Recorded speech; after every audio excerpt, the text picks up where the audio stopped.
Соёлын өвийг сэргээн өвлүүлэгч Unitel Group үзүүлж байна. Монгол дуу 4К төсөл.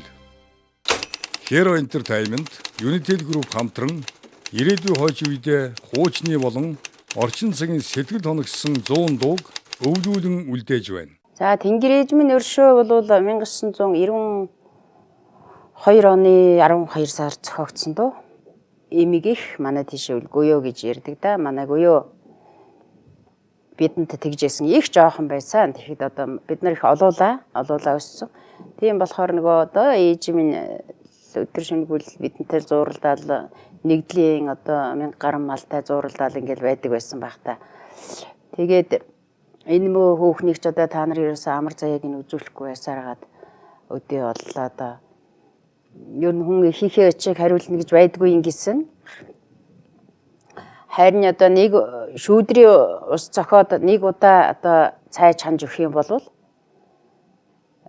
нэг л удаа өндийж өгүүлснийх нь ачиг хариулдгийн гинлээ дээ гэж ярьж ирсэн. Их жоохон байсан. Сургуульд энтерд ороогүй байсан. Би энтер бол. Тэгээд надад их сонин бодол болж үлдсэн юм байгаа юм.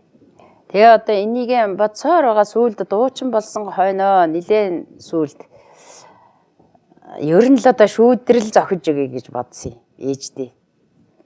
За тэгээд манайх бунган ухаа гэдгээс арай жахан баруун хойшхан шиг байж байсан. Дов ухаа гэж байдаг. Дов ухаагийн араар бас нэлээд шүүдэр буугаад байх шиг. Шүүдэр буухаар бол андшгүй ногоон байсан өвс чинь арай нэг жахан саарлдуу тийм болдгийг. Тэгээд тэнд л одоо шүүдрийнх бууж байгаа юм байна да гэж бодоод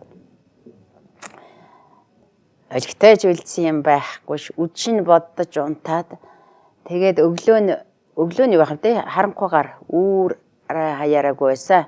Тэгэл босоод тавиур дээр нэг шанагны толгой байсан. Тэрийг аваад одоо явсан да. Ерөөсөө болдгүй юм байна лээ тэр чинь. Болохгүй болохоор л одоо тэгж хэлсэн байна л да.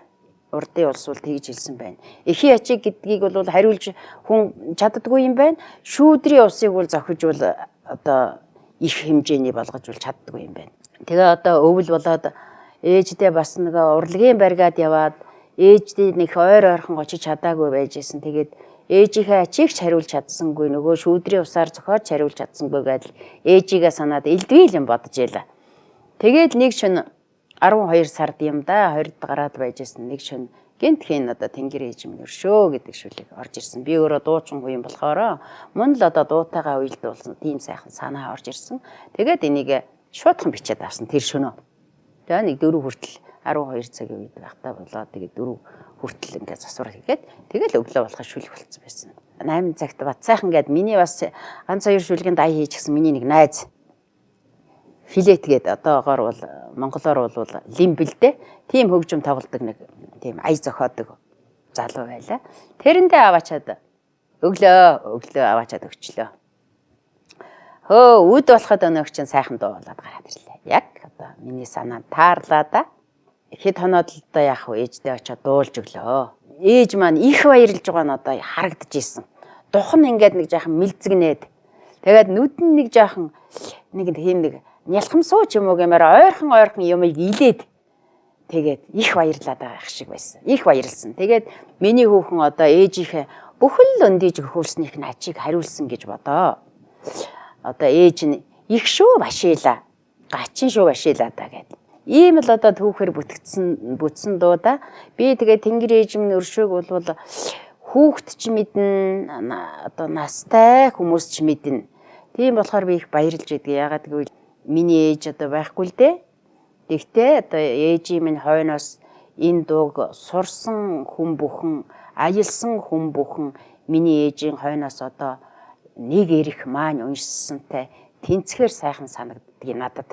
Тийм болохоор би маш их одоо баяртай байдгийн хүмүүст их баярлж явдаг юм да.